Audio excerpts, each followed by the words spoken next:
Basically आमराई जो वो जो डेवलपमेंट का जो इशू है वो एक्चुअली इशू क्या है और उस पे आपका एक मत क्या है, उसमें क्या करना चाहिए? हमराई का जो एग्जैक्ट इशू अभी हमको पता चला है, जो बताया जा रहा है, वो एक सुएज लाइन प्लान करने की यहाँ पे है, जिसके लिए 61 ट्रीज को काटने की बात चल रही है।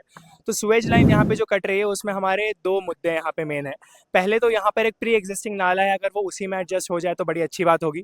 सेकेंड चीज़ यहाँ पे ये है कि हॉरिजॉन्टल बोरिंग के माध्यम से क्यों ना एक सुएज लाइन अगर करनी ही है एस्टैब्लिश, तो हॉरिजॉन्टल बोरिंग के माध्यम से हम वो क्यों नहीं किया कर सकते हैं। हॉरिजॉन्टल बोरिंग के माध्यम से एक पेड़ भी नहीं कटेगा, वो दो अलग अलग जगह पे गड्ढे करते हैं, पिट्स बनाते हैं और बीच से उनको कनेक्ट किया जाता है। तो हमारे ये दो मुद्दे हैं। उसके अलावा तीसरा मुद्दा एक सेफ्टी में हमारे ये भी है कि सोनेगांव तालाब बाजू में है, अगर यहाँ से एक सुएज लाइन निकलती है तो क्या एक सेफ्टी कंसर्न नहीं है होगा कि एक सेफ्टी हजार्ड बनेगा कि एक सुएज लाइन के बाजू से एक इतना जाना माना तालाब बहकर जा रहा है। कि वो जो रिवर के पास बन रहा है उसके एक तरफ पे पेड़ है, दूसरे साइड पे कंस्ट्रक्शन है, तो दूसरा साइड तो वैलिड है कि अगर वहाँ पे नहीं हो सकता।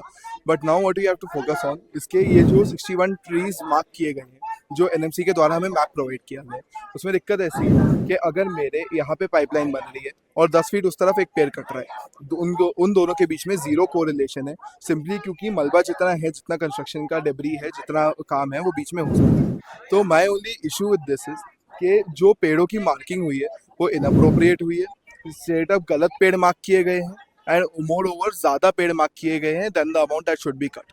अगेन पाइपलाइन के भी ऑल्टरनेटिव्स है, there are many alternatives that exist, but ये वाले जो उन्होंने एक पर्टिकुलर ऑप्शन चूज किया है उसमें काफी कुछ गलत निकाल सकते हैं। प्रीति मैम, आप ये मूवमेंट से, आमराई से आप जुड़े हैं, जो सीवेज डेवलपमेंट, इस पे आपका क्या कहना है? क्या ऑल्टरनेटिव आपको लगता है कि वो सरकार ने, प्रशासन ने लेना चाहिए? बेसिकली वैसे तो हम कॉमन जनता है, हम कोई एक्सपर्ट नहीं है कि ऑल्टरनेटिव दे, लेकिन हाँ, जब ऐसी स्थिति आ गई है कि नागपुर इतना गर्म होता है और हम देख रहे हैं कि धीरे धीरे करके ग्रीन पैचेस बिल्कुल ही कम होते जा रहे हैं, तो हमारी बस यही अपील है कि जितना हो सके उतना बचाएं।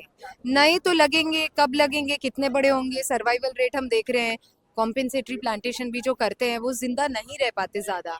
तो अब हम सबका मोटो यही रहना चाहिए कि जो एग्जिस्टिंग पेड़ है, जो मैं तो कहती हूँ 20-30 साल के भी क्यों ना हो, यहाँ तो 50-100 साल के पेड़ हैं, तो उसे तो बचाना बहुत जरूरी है। कुछ इनोवेट करोगे वो 1-2 महीने में कंस्ट्रक्ट हो सकता है, लेकिन पेड़ 1-2 महीने में नहीं उगते हैं, उसको सालों साल लग जाते हैं। तो हमारा बस यही कहना है, इंसान बहुत अच्छे इनोवेशन कर सकता है, सोचे, रिसर्च करे, थोड़ा सा उस पे खर्चा करे और पेड़ों को बचा ले।